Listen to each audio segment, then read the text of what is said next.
Friends, मैं doctor Sanjeet YouTube के माध्यम से जो आज हमारे पास क्वेश्चन है उसमें पहला क्वेश्चन है, ये आनंद जी है। इन्होंने पूछा है कि तीखा खाने के बाद गुदा में जलन होती है और मिल्क और तीखा खाने से आराम मिल जाता है। पहला क्वेश्चन है। दूसरा क्वेश्चन है, ये गणेश जी इन्होंने पूछा है कि दर्द और जलन की दवा बता दीजिए सर।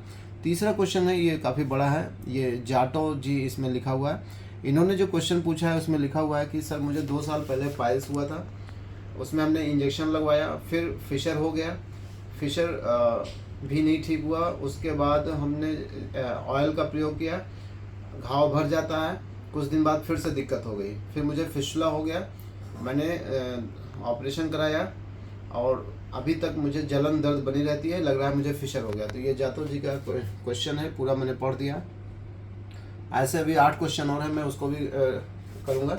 तो सबसे पहले, तीखा खाने से गुदादार में जलन होती है। हाँ बिल्कुल, अगर आप तीखा खाएंगे, जैसे मिर्च मसाला अगर ज़्यादा होगा, जैसे कहते हैं ज़्यादा स्पाइसी फूड खाएंगे, तो क्या होता है हमारे बॉडी में एसिड ज़्यादा बनती है। एसिड यानी जो HCl होता है, हाइड्रोक्लोरिक एसिड, जब हमारे स्टमक में ज़्यादा एसिड बनेगा तो जब वो मल के साथ हमारे शरीर में बाहर आएगा कहाँ से आएगा? तो गुदा मार्ग से ही आएगा। जब ज़्यादा तीखा खाने से जो स्पाइसी चीज़ होती है, अगर वो हमारे गुदा मार्ग से जब नीचे की तरफ आएगा, यदि हमें वहाँ पे चोट लगी है, मान लेते हैं यहाँ पे हमें कट है, जैसे अल्सर हो गया है, तो जब ये तीखा मटेरियल हमारे शरीर से बाहर आएगा तो वहाँ पे अल्सर को और प्रोवोक करेगा। जो घाव है उसको, जो वहाँ पे नर्व एंडिंग्स होती हैं, चूँकि हमारे गुदा मार्ग पे जो नर्व एंडिंग होती है वो सोमैटिक नर्व एंडिंग होती है। सोमैटिक नर्व काफ़ी पेनफुल होती है।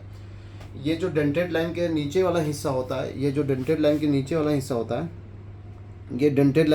हिस्सा होता है, ये बहुत पेनफुल होता है। इसीलिए फिशर हमारे डेंटेड लाइन के नीचे जो होता है बहुत पेनफुल होता है। यहाँ पे जो नर्व एंडिंग होती है वो होती है सोमैटिक नर्व। कौन सी नर्व होती है? Somatic nerve. सोमैटिक नर्व के जो यहाँ पे नर्व एंडिंग होती है, जब हम कोई तीखा चीज़ खाते हैं तो उसमें जब ये इरिटेट होती है तो आपको जलन दर्द होगा।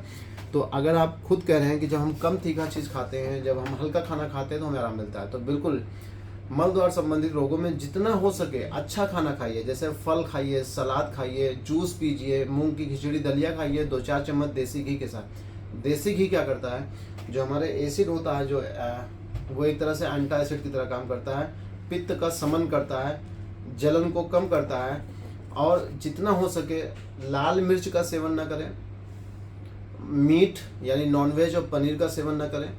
जितना हो सके अगर आपको मिर्च खानी है तो हरी मिर्च होती है उसको थोड़ा बहुत खा लीजिए, लाल मिर्च का सेवन न करें। कभी आपने देखा होगा लाल मिर्च अगर आपने खाया है तो वो पचती नहीं है, वो आपने देखा होगा मल के साथ ही निकल जाती है। कभी आप लाल मिर्च खा के देखिए तो उसके जो छिलके होते हैं, जो रेड होते हैं, या उसके दाने होते हैं, वो हमारे गुदा मार्ग से निकल के बाहर आते हैं, तो उससे क्या होता है, उस पर जलन और पैदा हो जाती है। दूसरा क्वेश्चन था कि दर्द और जलन की दवा बता दीजिए सर। दर्द और जलन की दवा, ऐसे दर्द निवारक दवाइयाँ तो बहुत सारी हमारी मार्केट में आती हैं, आप कहीं से भी लेकर खा सकते हैं। पहले तो किसी डॉक्टर को एक बार दिखा के कंफर्म कर लीजिए कि आपको पाइल्स या फिशर या कुछ और तो एबनॉर्मलिटी नहीं है। कई बार प्रोक्टाइटिस हो जाती है, कई बार फिशर हो जाता है, कई बार वहाँ पे बहुत सारे अल्सर्स और भी प्रकार के जो तरीके होते हैं, वहाँ भी पेन और जलन होता है। तो एक बार किसी एनोरेटर सर्जन को दिखा लीजिए।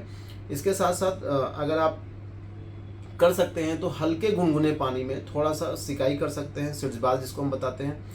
सिड्स बाथ के बहुत सारे वीडियोस हमने यूट्यूब पे डाले हैं, आप देख लीजिएगा, मैं उसका लिंक भी शेयर कर दूंगा। दूसरा, जो पाइलोआंस ऑयल है, आप उसको एक बार पुश करके देखिए मलद्वार में।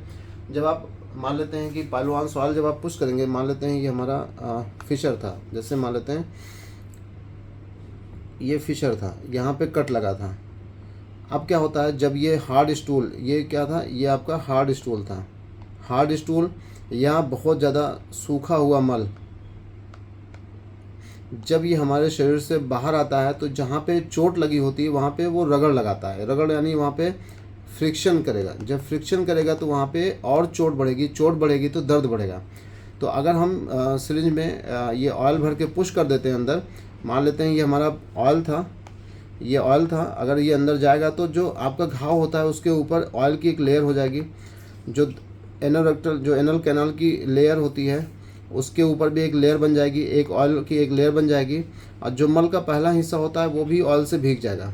तो जब आप मल त्याग के लिए जाएंगे तो ये जो सूखा हुआ मल या हार्ड स्टूल था वो हमारे गुदामाग से फिसलते हुए निकल जाएगा, तो चोट नहीं लगेगी। तो पहले तो चोट नहीं लगी तो दर्द नहीं हुआ। दूसरा ये जो ऑयल है, ये जो पाइलोआंस ऑयल है, पाइलोआंस, ये क्या करता है, ये एक मेडिकेटेड ऑयल है जो कि स्पेशली जो होता है वो पाइल्स और फिशर के लिए बनाया गया है। तो जब ये घाव पे जाके पड़ता है तो घाव को भी हील करने में हेल्प करता है। दूसरा, इन्फेक्शन होने से बचाता है। और फर्दर जो होता है, अगर मान लेते हैं कोई इन्फ्लामेटरी प्रोसेस चल रही है तो उसको कम तो कर ही रहा है, बाद में जैसे फिशर से फिशुला बनता है तो उसको भी रोकने में ये हेल्प करता है। अगर कोई पाइल्स जैसी समस्या हो रही है, कोई सूजन है वहाँ पे, तो उसको भी ये धीरे धीरे कम करने में हेल्प करता है। तीसरा क्वेश्चन था जो उन्होंने पूछा था कि हमने जो है पाइल्स था उसमें इंजेक्शन थेरेपी लगवाया। देखिए इन्होंने लिखा है कि पाइल्स में इंजेक्शन थेरेपी, तो अब इंजेक्शन थेरेपी बहुत पुराने ज़माने की हो गई। अब कोशिश करें कि ये स्क्लेरोथेरेपी यानी जो इंजेक्शन वाली थेरेपी है इसको ना लगवाएं। इसमें कई बार इन्फेक्शन होने की, जो कि आपको हो चुका है, आपने इंजेक्शन लगवाया होगा, उसमें घाव बना होगा, घाव से उसमें फिशर बना, फिशर से अंदर अंदर फिर फिशुला बन गया। तो इंजेक्शन थेरेपी पहले होती थी, अब नहीं है। अब तो नई नई टेक्निक आ गई है। तो आप किसी भी एनोरेक्टल सर्जन डॉक्टर को प्लीज़ मिल लीजिए बेटा, क्योंकि ऑलरेडी आप 2 बार ऑपरेशन करा चुके हो। अब इसमें आप कुछ मत करिए, एक बार किसी एनोरेक्टल सर्जन डॉक्टर को मिलिए। हो सकता है इसमें फिशुलोग्राम MRI रिपोर्ट कराई जाए। रिपोर्ट के बाद इसमें जो भी लिख के आएगा वो हम देख के बता सकते हैं कि अब इसका क्या कर सकते हैं। तो अभी आप कोई भी अपने मन से दवा मत करिए, केवल पहले इसमें एक एनोरेक्टल सर्जन डॉक्टर दिखा के कंफर्म करिए। हो सके तो MRI फिशुलोग्राम करा के कंफर्म करिए कि कहीं अंदर कोई ऐसा साइनस ट्रैक या कोई एबनॉर्मलिटी तो नहीं चल रही जो आपको बार बार ये ठीक नहीं हो रहा है। सचिन जी हैं, इन्होंने क्वेश्चन पूछा है, सर मैंने फिशुला का ऑपरेशन कराया हुआ है। मैं पूरा पढ़ देता हूँ। सर मैंने फिशुला का धागे वाला ऑपरेशन कराया हुआ है, बट मुझे मोशन के बाद दर्द और पानी सा लीकेज होता है। मेरा डॉक्टर बोल रहे हैं कि घाव की वजह से डिस्चार्ज है, प्लीज़ हेल्प मी। तो बिल्कुल सही हो सकता है कि अभी जो आपका छारसूत्र या जो भी पड़ा हो, तो कई बार जब तक उसमें थ्रेड रहता है तब तक तो उसमें से पस डिस्चार्ज होता रहता है, लगातार उसमें से सिक्रीशन आते रहते हैं। जैसे मैं आपको समझाने की कोशिश करूँ यहाँ पे, जैसे ये मान लेते हैं एक फिशुला था, ये देखिए ये फिशुला था। तो अगर इसमें जब इसमें छारसूत पड़ता है, ये छारसूत अगर मान लीजिए ये छारसूत था, तो क्या होता है, छारसूत की वजह से जो इसमें डेड टिश्यूज़ होते हैं वो निकलते रहते हैं, जो डिब्रीज होती हैं वो निकलती रहती है, जो फॉरेन पार्टिकल होता है वो निकलता है। तो सिक्रीशन लगातार बना रहता है। तो जब तक छारसूत्र रहेगा तब तक वहाँ पे सिक्रीशन रहेगा, छारसूत्र उसके साथ सिक्रीशन भी रहेगा, और थोड़ा बहुत वहाँ पे डिस्चार्ज जैसा जो लगता है, जो पेन थोड़ा बहुत होगा। तो एक वीडियोज़ होते हैं, मैंने अभी 4 वीडियोज़ बनाए थे छारसूत्र बंधन के बाद हमें क्या क्या करना चाहिए, कैसे हमें फिशुला ट्रैक की साफ़ सफाई करनी है, कैसे हमें उसका कौन सा खाना, जैसे हम लोग कहते हैं कि अगर छारसूत है तो उसमें जीरा, अजवाइन, मेथी या कोई जैसे अमरूद का दाना, इस टाइप की चीज़ें मत खाइए। क्योंकि जब आप कोई भी ऐसी चीज़ खाओगे जो हमारी बॉडी डाइजेस्ट नहीं कर पाएगी, जैसे कोई दानेदार चीज़ें, तो क्या होता है, वो जो दानेदार, जैसे मान लेते हैं हमने कोई जीरा खाया, ये जीरा के टुकड़े थे, तो जीरा के टुकड़े या कोई भी सॉलिड मटेरियल अगर होगा तो वो हमारे फिशुला ट्रैक में जाके बैठ जाता है।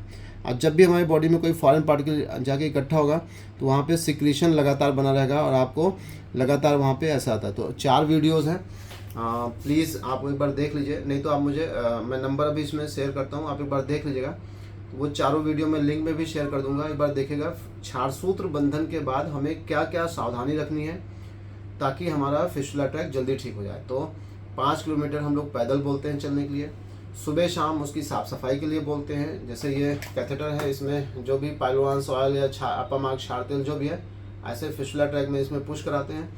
अगर हमारे फिशुला ट्रैक में कोई भी फॉरेन पार्टिकल, कोई भी गंदगी नहीं रहेगी तो फिशुला ट्रैक में जो पस डिस्चार्ज होता रहता है लगातार, वो नहीं होगा और हमारा घाव जल्दी ठीक हो जाएगा। तो नेक्स्ट जो क्वेश्चन है उसका आंसर मैं नेक्स्ट वीडियो में देता हूँ। धन्यवाद।